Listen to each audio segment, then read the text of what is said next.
Pandavas and the Kauravas.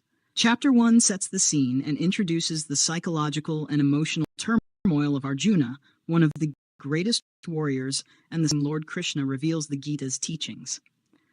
The chapter is composed of 47 verses and is often referred to as the Yoga of Arjuna's despondency. The scene is set. The first verse is spoken by King Dhritarashtra, the blind father of the Kauravas, who asks his minister, Sanjaya, to describe the events unfolding on the battlefield. His question, "What did my sons and the sons of Pandu do, assembled at the field of Dharma, the field of Kurukshetra?" subtly reflects his anxiety and moral ambiguity, as he fears the consequences of the war. Sanjaya begins to describe how both armies are arrayed and ready for battle. Pandava side is led by Duryodhana, Dhritarashtra's ambitious and proud son. Duryodhana surveys the Pandava army and reports on its formation to his teacher, Dronacharya, expressing both confidence and concern. He highlights the strengths of the enemy's side, naming great warriors such as Bhima, Arjuna, Satyaki, and Drupada. Duryodhana then boasts about the strength of his own army, but the underlying tone reveals a sense of insecurity. The warriors on the Kaurava side begin to blow their conch shells, symbolizing readiness for war. In response, the Pandava side also blows their conches. The loud, thunderous sound of the conch shells shakes the hearts of the Kaurava soldiers, foreshadowing the intense battle ahead. Arjuna's moral dilemma. At this pivotal moment, Arjuna asks Lord Krishna, who is serving as his charioteer, to place the chariot in the middle of the battlefield so he can see the warriors assembled on both sides. As Arjuna looks around, he sees his relatives, revered elders, teachers, cousins, and friends on both sides, people he loves and respects. This sight deeply disturbs him. Arjuna is suddenly overwhelmed by sorrow, compassion, and confusion. His body trembles, his bow slips from his hands, and his mind reels. He is caught in a storm of emotions, and he expresses his unwillingness to fight. He argues that killing his kinsmen, even in a just war, will only lead to the destruction of family traditions and social chaos. He fears the spiritual degradation that would result from such a war. Arjuna's anguish is not born out of cowardice, but from a profound moral and emotional crisis. He feels it is better to renounce the battle, even if it means being killed unarmed, than to kill his loved ones for the sake of a kingdom. Themes and significance. 1. Human conflict and emotion. This chapter vividly captures the internal conflict faced by Arjuna. It symbolizes the universal human experience of moral dilemma, fear, and emotional overwhelm when confronted with difficult choices. Arjuna's sorrow is relatable to any person who has faced deep personal or ethical challenges. 2. The battlefield as a metaphor. Kurukshetra is both a physical and symbolic battlefield. It represents the field of life where every individual must confront choices, duties, and the struggle between right and wrong. Arjuna's reluctance to fight reflects the inner resistance to face hardship, loss, and painful duties. 3.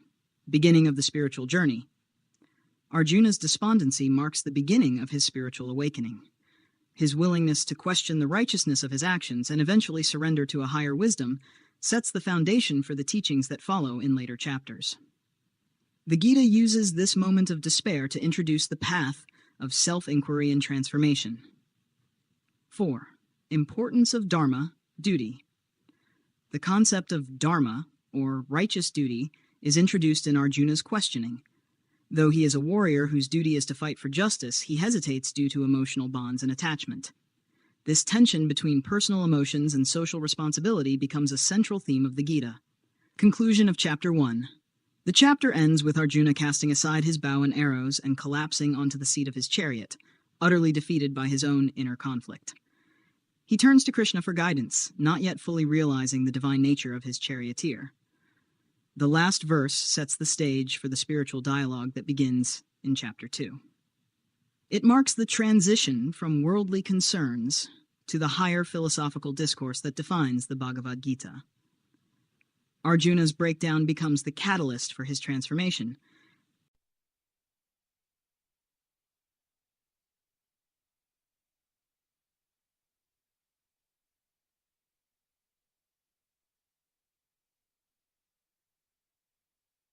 To provide a more detailed understanding of Bhagavad Gita Chapter 2, let's break down its key sections and delve into the nuances of its teachings. 1. Arjuna's despondency, verses 1 to 10. The setting. The chapter opens with Sanjay narrating the scene to King Dhritarashtra. Arjuna, positioned between the two armies, is overcome with grief and compassion. He sees his relatives, teachers, and elders on both sides of the battlefield, leading to a profound moral crisis. Arjuna's arguments. Arjuna expresses his reluctance to fight, citing the pain and sin that would result from killing his own kin. He questions the value of victory and kingdom if it comes at the cost of such bloodshed. His emotional turmoil reveals a conflict between his duty as a warrior and his personal affections. Arjuna then expresses that he is confused and surrenders to Krishna, asking him to instruct him on what his duty is. 2. The philosophy of the soul, verses 11 to 30. The eternal self. Krishna begins by explaining the eternal and indestructible nature of the soul, Atman. He emphasizes that the soul is beyond birth and death, and that the physical body is merely a temporary vessel. This concept aims to alleviate Arjuna's grief by highlighting the impermanence of the material world. The nature of reality. Krishna distinguishes between the eternal, Sat, and the temporary, Asat. He explains that the soul is unchanging, while the body and material world are subject to constant change. Krishna explains that the soul transmigrates from body to body, like a person changing clothes. The importance of tolerance.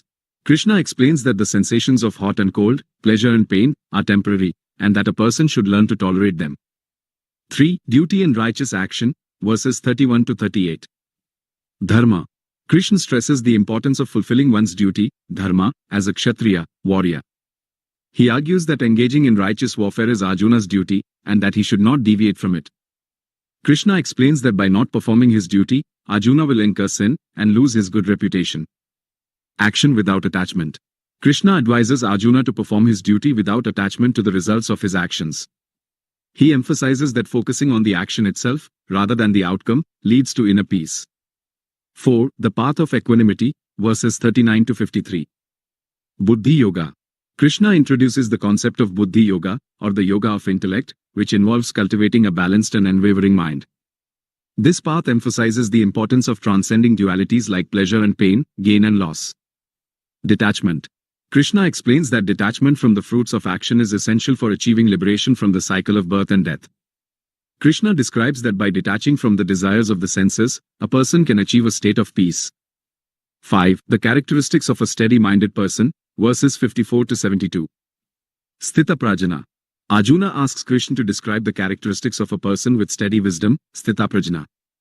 Krishna describes such a person as one who is free from desires, controlled in their senses, and established in self-realization. Qualities. A Sthita Prajna remains undisturbed by pleasure and pain, and is constantly absorbed in the self. They have mastered their senses, and their mind is steady and focused. They have abandoned all desires that arise from mental concoction. They are equal in both happiness and distress. By understanding these key sections, you can gain a deeper appreciation for the profound wisdom contained within Bhagavad Gita Chapter 2.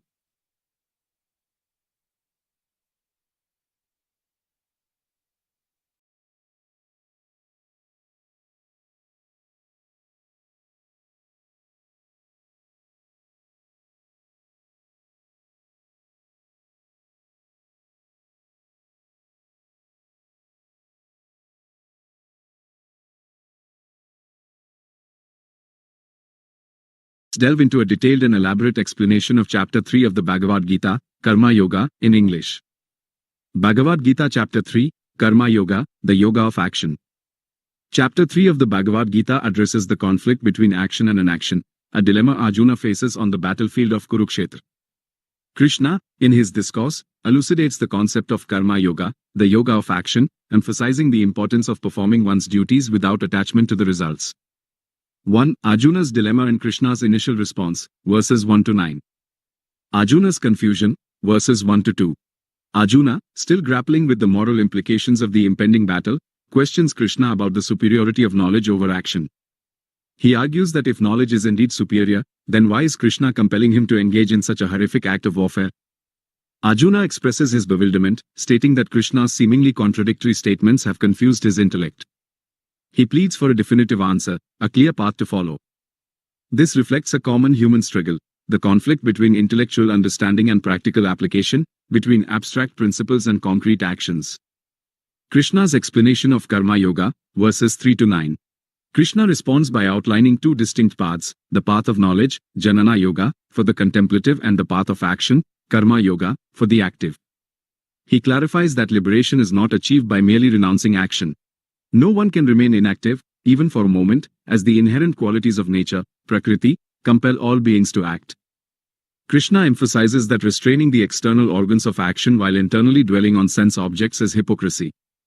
True renunciation lies in performing one's prescribed duties without attachment. He stresses the importance of performing obligatory duties, niyatam karma, as a form of sacrifice. Actions performed without attachment purify the mind and lead to liberation. Krishna illustrates this principle by referencing the creation of beings along with sacrifice, yajna. He emphasizes that mutual cooperation between humans and deities through sacrifice ensures prosperity and well-being. He explains how the cycle of creation is maintained by actions that originate from the Vedas, and the Vedas originate from the imperishable, and thus that actions are very important. He also states that those who do not follow this cycle of action live a life of sin. 2. The importance of action without attachment, verses 10 to 19. The example of Janaka and others, verses 19 to 20.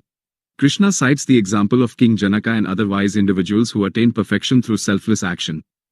He emphasizes that actions should be performed for the welfare of the world, Lok Samagra, setting an example for others to follow. This highlights the social responsibility inherent in Karma Yoga. The Lord's own example, verses 22 to 24. Krishna, despite having nothing to gain, continues to perform actions to maintain the cosmic order. He warns that if he were to cease acting, others would follow suit, leading to chaos and destruction. This shows that even the divine performs actions. The wise and the ignorant, verses 25 to 29. The wise, understanding the workings of nature, perform actions without attachment, while the ignorant, deluded by ego, become entangled in their actions. Krishna advises Arjuna to relinquish all actions to him, freeing himself from ego and anxiety. He explains that one should follow their own duty, and that it is better to perform one's own duty imperfectly than another person's duty perfectly. 3. Controlling the senses and overcoming desire, verses 30 to 43. The dangers of desire, verses 36 to 43. Krishna identifies desire, kama, as the primary enemy, leading to anger, krodha, and delusion, moha. He explains that the senses, mind, and intellect are the dwelling places of desire, which obscures knowledge and leads to downfall. Krishna advises Arjuna to control his senses and subdue this powerful enemy. He explains that the senses are higher than the gross body, the mind is higher than the senses, the intellect is higher than the mind, and that the self is higher than the intellect. Therefore, he tells Arjuna that by understanding the self, and thus controlling the mind and intellect, he can control the senses, and thus destroy desire. Key principles of Karma Yoga. Nishkama Karma, performing actions without attachment to the results. Swadharma, fulfilling one's prescribed duties according to one's nature and social role. Lokasamgraha, acting for the welfare of the world. Equanimity, maintaining a balanced state of mind in all situations. Sense control, mastering the senses to prevent them from leading astray. Significance of Chapter 3. It provides a practical framework for spiritual growth within the context of everyday life. It emphasizes that action is not an obstacle to liberation but a means to achieve it. It addresses the universal human dilemma of balancing action and detachment. It highlights the importance of social responsibility and ethical conduct. In essence, Chapter 3 of the Bhagavad Gita teaches us that true renunciation lies not in abandoning action but in performing our duties with dedication and detachment, thereby purifying our minds and aligning ourselves with the divine will. It offers a path to liberation that is accessible to all, regardless of their social standing or profession. Chapter 4, Jnana Karma Sannyasa Yoga, the yoga of knowledge and renunciation of action through wisdom. In Chapter 4, Lord Krishna deepens Arjuna's understanding by revealing the divine origin of the Gita's teachings, the importance of selfless action, and the power of spiritual knowledge, Jnana, in liberating the soul. This chapter consists of 42 verses and acts as a bridge between the earlier discussions on action, karma yoga, and the path of knowledge. The chapter begins with Krishna stating that he originally imparted this eternal knowledge of yoga to Vivasvan, the sun god, who passed it to Manu, and then to Ikshvaku, beginning a lineage of enlightened kings and sages. Over time, this knowledge was lost, and now Krishna is reviving it by revealing it to Arjuna, who is seen as a worthy recipient due to his devotion and friendship. This declaration shocks Arjuna, prompting him to ask how Krishna, born in recent times, could have taught the sun god who existed ages ago. This opens the way for a profound revelation. Krishna's divine incarnation, Avatara. Krishna explains that though his body appears to take birth, he is beyond birth and death, eternal, unborn, and changeless. He incarnates out of his own divine will whenever dharma, righteousness, declines, and adharma, unrighteousness, rises, to protect the virtuous, destroy evil, and restore balance in the world. This is the first clear mention of Krishna's avatar principle, God descending in human form to guide humanity. It highlights the compassionate nature of divinity and its active involvement in the world. The power of action with knowledge. Krishna explains that actions performed without attachment, in alignment with dharma and guided by wisdom, do not bind the soul. This is in contrast to actions performed with desire or ego. Those who understand the true nature of action and inaction, who act with detachment and selflessness, are considered truly wise. This leads to one of the most subtle and profound teachings of the Gita. He who sees inaction in action and action in inaction is wise among men. 4.8. It points to the paradoxical truth that even when engaged in intense activity, a person can remain inwardly still and detached, while someone appearing inactive may still be driven by inner desires and mental agitation.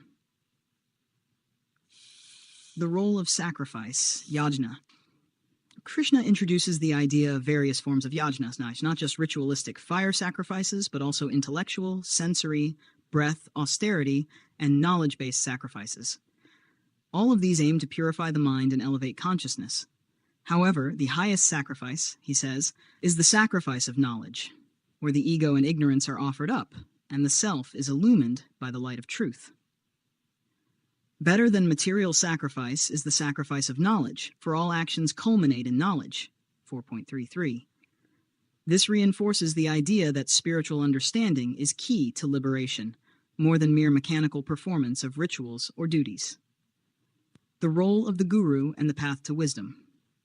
Krishna emphasizes the necessity of approaching a guru, spiritual teacher, with humility, service, and inquiry. The guru, established in truth, helps dispel ignorance and reveal the self.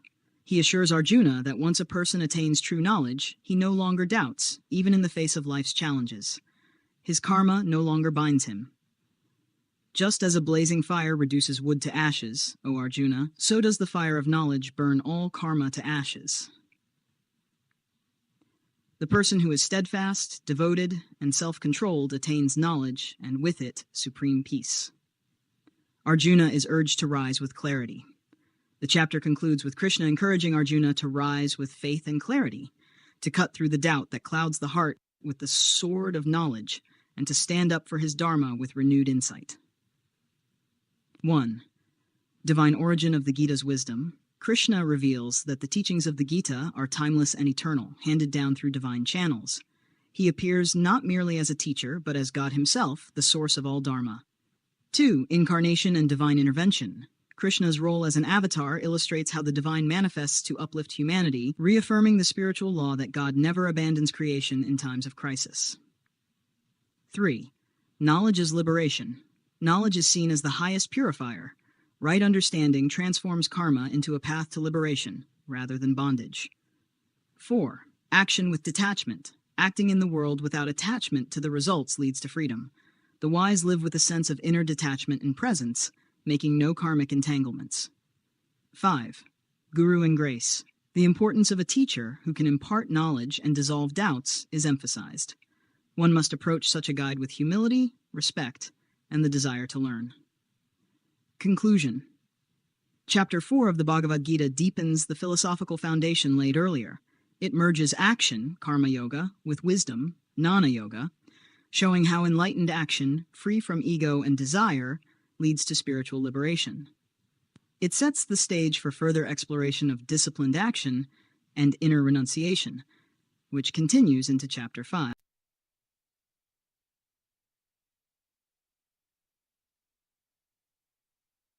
Certainly, here's a detailed and insightful note on Chapter 5 of the Bhagavad Gita, titled Karma Sannyasa Yoga, the Yoga of Renunciation of Action. This chapter explores the relationship between renunciation sannyasa, and selfless action, karma yoga, and how both can lead to liberation when performed with the right understanding. Chapter 5, Karma Sannyasa Yoga, the Yoga of Renunciation of Action. Chapter 5 of the Bhagavad Gita addresses a fundamental spiritual dilemma. Is it better to renounce all action, or to perform action with detachment? This is the question with which Arjuna opens the chapter, seeking clarity from Lord Krishna. The chapter consists of 29 verses and brings together key ideas from the earlier chapters, aiming to harmonize the two major spiritual paths: renunciation, sannyasa, and disciplined action, karma yoga, and ultimately to reveal that both can lead to the same spiritual realization when practiced with wisdom. Renunciation versus action, which is superior? In the opening verses, Krishna answers Arjuna's question by saying that both karma sannyasa, renunciation of actions, and karma yoga, yoga of action, lead to liberation, moksha. However, he asserts that karma yoga is the superior path for most seekers. Renunciation and yoga of action both lead to the highest goal, but of the two, karma yoga is superior to renunciation of action. 5.2. Why? Because renunciation, without the maturity of mind and inner detachment, can lead to escapism or suppression of desires. In contrast, karma yoga, when performed selflessly and without attachment to the results, purifies the mind and gradually leads to the same inner renunciation and wisdom that sannyasa intends. True renunciation. Krishna redefines renunciation. He explains that the true sannyasi is not merely one who gives up external actions, but one who performs all duties without clinging to the fruits, without ego or such a person of the he who neither hates nor desires qualities is easily freed from bondage. This teaching is revolutionary. It tells us that we can live actively in the world, fulfilling our responsibilities, and yet remain inwardly free like a monk as we cultivate non-attachment and equanimity. The wise see oneness in all beings. A central theme of this chapter is equality and non-duality. Krishna describes the vision of a jnani, knower of the self, a person who sees the divine self, Atman, equally in all beings. The wise see the same in a brahmana endowed with learning and humility, in a cow, an elephant, a dog, and even in a dog-eater, outcast. 5.18. Such a sage sees beyond physical and social distinctions, perceiving the unchanging essence in all forms. This spiritual vision of unity leads to peace and unconditional compassion. Liberation through knowledge and detachment. Krishna elaborates attain Brahman union with the supreme reality through detachment and equanimity. The person who is balanced in pleasure and pain and focused inwardly is fit for liberation. Those whose minds are established in equanimity, illusion, and selfishness even while acting are not bound by karma. 5.7. He introduces the idea of mental renunciation, acting without internal involvement. For such a person, there is no anxiety or pride, no craving or aversion. Their actions are pure and selfless, performed only as offerings to the divine. Inner peace and the path to Brahman. Krishna describes the peace that comes from inner purity and self-knowledge. This peace is not dependent on external circumstances, but arises from contentment and freedom from desire. The one who is unattached to external sense pleasures finds joy in the self.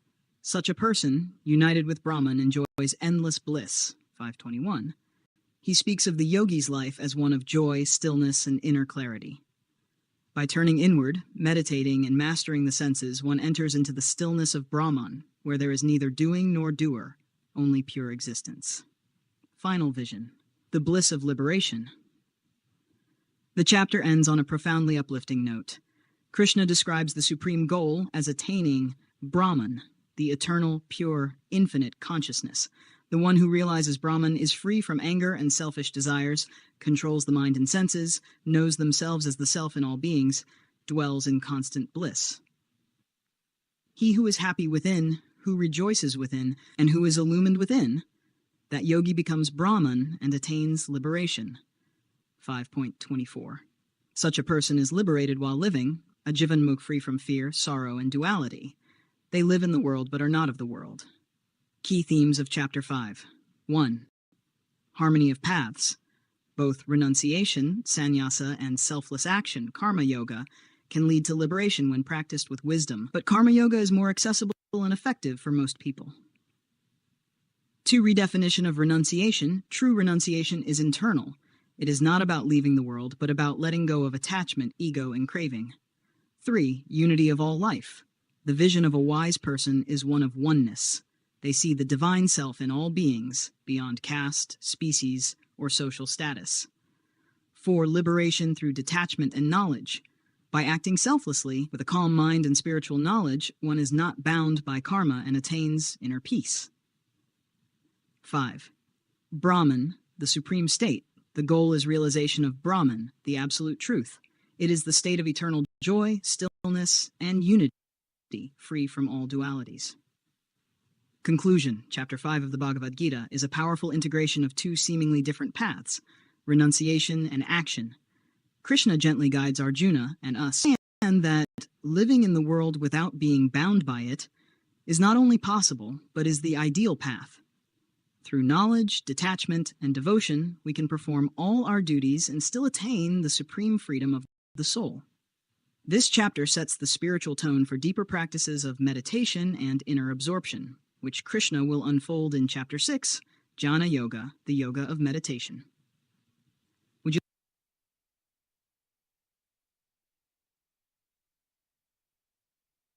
detailed explanation of Chapter 6 of the Bhagavad Gita, titled Chapter 6, Dhyana Yoga, the Yoga of Meditation. Overview. Chapter 6 of the Bhagavad Gita focuses on meditation jhana as a spiritual path leading to self-realization.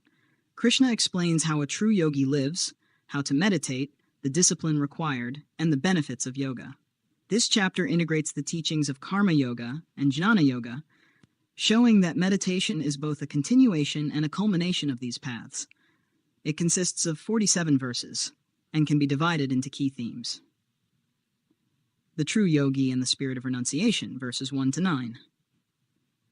Krishna begins by explaining who is truly a yogi, not one who simply renounces action, but one who performs duty without attachment. A person who acts without desire for the fruits of their labor is both a karma yogi and a renunciate sannyasi.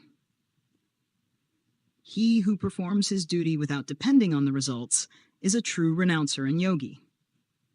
He also explains the evolution of the yogi from someone dependent on actions toward meditation as a higher spiritual practice. A yogi regards friends and enemies, the good and bad, with equal mind, a sign of spiritual maturity. Preparation and practice of meditation, verses 10 to 17. Here, Krishna gives very practical advice on how to meditate. One should practice in solitude, with control over the mind and body,